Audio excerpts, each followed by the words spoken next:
Assalamualaikum warahmatullahi wabarakatuh. Kami dari kelompok 2 akan mempresentasikan hasil diskusi kami mengenai mewaspadai ancaman terhadap kedudukan NKRI. Sebelumnya, perkenalkan nama saya Tia Trisna Damayanti, absen 35. Saya Anissa Manadela, absen 2. Saya Askasia Khairunisa, absen 7.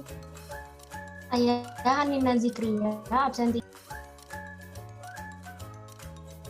Saya Naya Yulika Ayu, absen 23. Saya Nazwa Veronisa Karmawan, absen 24. Selanjutnya, kami akan memulai presentasi kami. Dimulai dari Anissa. Materi yang pertama, ancaman terhadap integrasi nasional.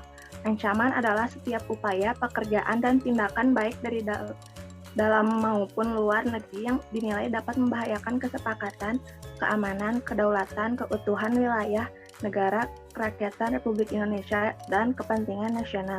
Integrasi nasional merupakan suatu keadaan yang menunjukkan kesatuan yang utuh. Indonesia berada di tengah-tengah dunia, dilewati garis khatulistiwa, diapit oleh dua benua yaitu Asia dan Australia, serta berada di antara dua samudra, Samudra Hindia dan Pasifik.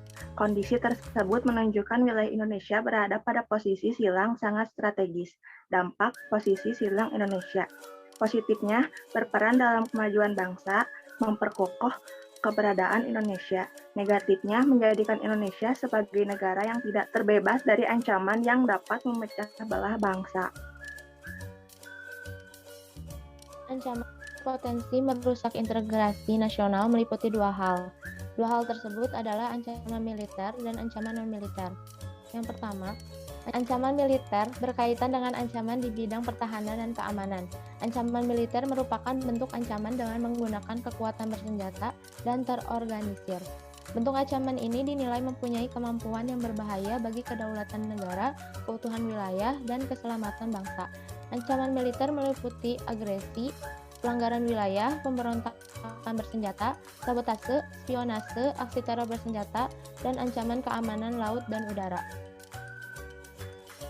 Ancaman militer dalam negeri ada disintegrasi bangsa, yaitu melalui berbagai gerakan separatis yang didasarkan pada sentimen kesukuan atau pemberontakan akibat ketidakpuasan daerah terhadap kebijakan pemerintahan pusat. Lalu adanya keresahan sosial yang diakibatkan oleh kebijakan ekonomi, serta pelanggaran hak asasi manusia atau HAM.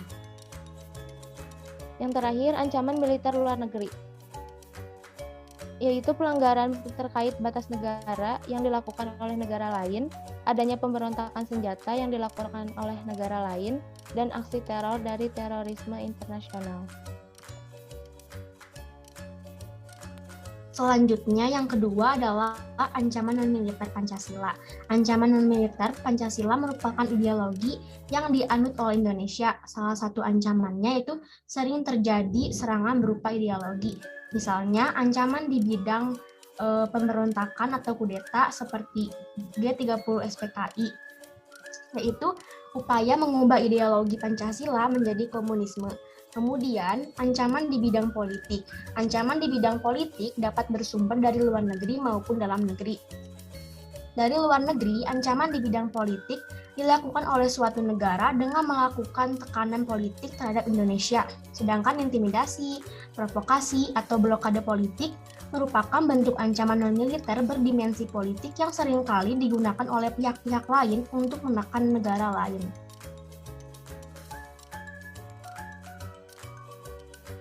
Yang selanjutnya C. Ancaman bidang ekonomi. Ancaman di bidang ekonomi dapat terjadi secara internal dan juga eksternal. Secara internal, 1. Inflasi, yaitu tidak seimbangnya arus dan barang atau harga. Yang kedua, pengangguran. Yang ketiga, infrastruktur yang tidak merata. Dan secara eksternal, yang pertama, ketergantungan terhadap bangsa asing. Yang kedua, daya saing terhadap negara lain. Yang selanjutnya D. Ancaman di bidang sosial budaya. Ancaman di bidang sosial budaya dapat dibedakan menjadi dua, yaitu dari bidang dari dalam didorong oleh isu-isu kemiskinan, kebodohan, keterbelakangan, sedangkan ancaman dari luar timbul akibat pengaruh negatif globalisasi seperti munculnya gaya hidup konsumtif, munculnya gejala westernisasi. Contoh ancaman sosial, ada konflik SARA, contoh ancaman budaya, adanya globalisasi.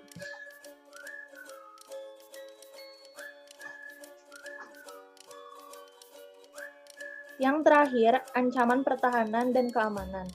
Wujud ancaman di bidang pertahanan dan keamanan umumnya berupa ancaman militer.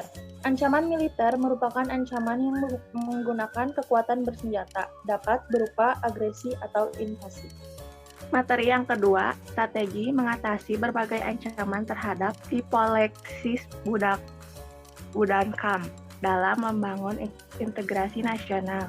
Yang pertama, strategi ancaman ideologi kebijakan dan langkah-langkah politik yang tepat dan insentif untuk mencegah meluasnya pengaruh ideologi lain.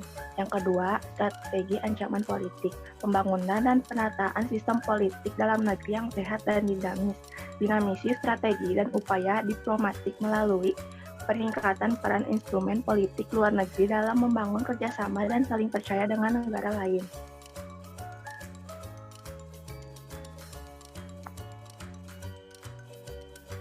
Selanjutnya, yang ketiga, strategi ancaman ekonomi, yaitu penciptaan lapangan pekerjaan yang banyak bagi warga negara Indonesia dan pembangunan infrastruktur.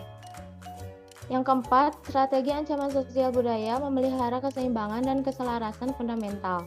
Kesadaran akan perlunya keseimbangan dan keserasian melanjutkan toleransi yang tinggi, sehingga dapat menjadi bangsa yang berbineka dan bertekad untuk selalu hidup bersatu.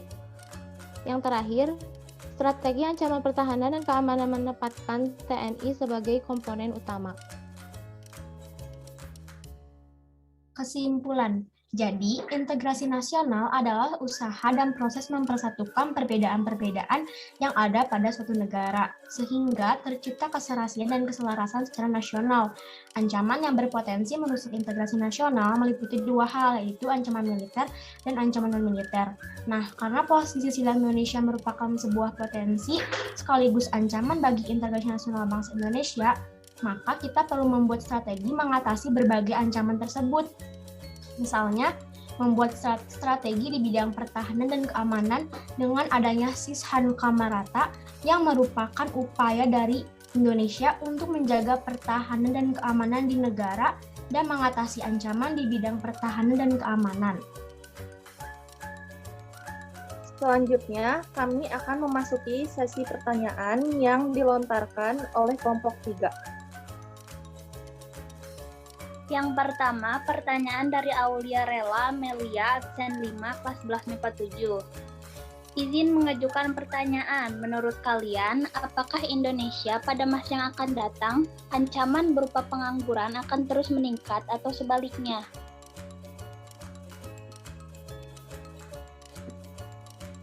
Jawaban dari kami, pada masa mendatang, ancaman berupa pengangguran bisa saja meningkat jika angka pertumbuhan penduduk yang cepat menciptakan banyak pengangguran karena meningkatnya jumlah angkatan kerja yang tidak diimbangi dengan perluasan kesempatan kerja.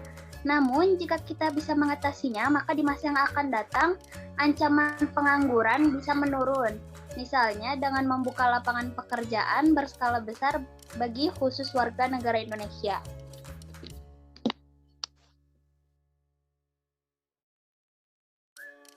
Pertanyaan kedua dari Dani Swafi, Fazila, absen 8, kelas 11 MIPA 7. Apakah izin mengajukan pertanyaan? Apakah sekarang Indonesia sedang mendapatkan ancaman dari luar berupa pengaruh buruk dari globalisasi, seperti gaya hidup yang konsumtif dan westernisasi? Kenapa?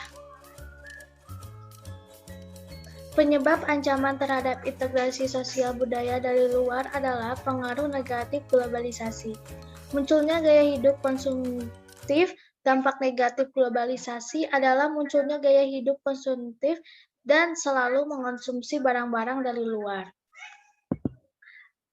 Munculnya gejala westernisasi adalah gaya hidup yang selalu berorientasi kepada budaya Barat tanpa diseleksi terlebih dahulu.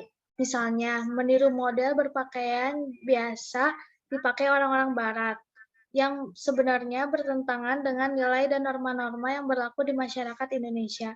Contohnya, perempuan memakai rok mini, lelaki memakai anting-antingan, dan sebagainya.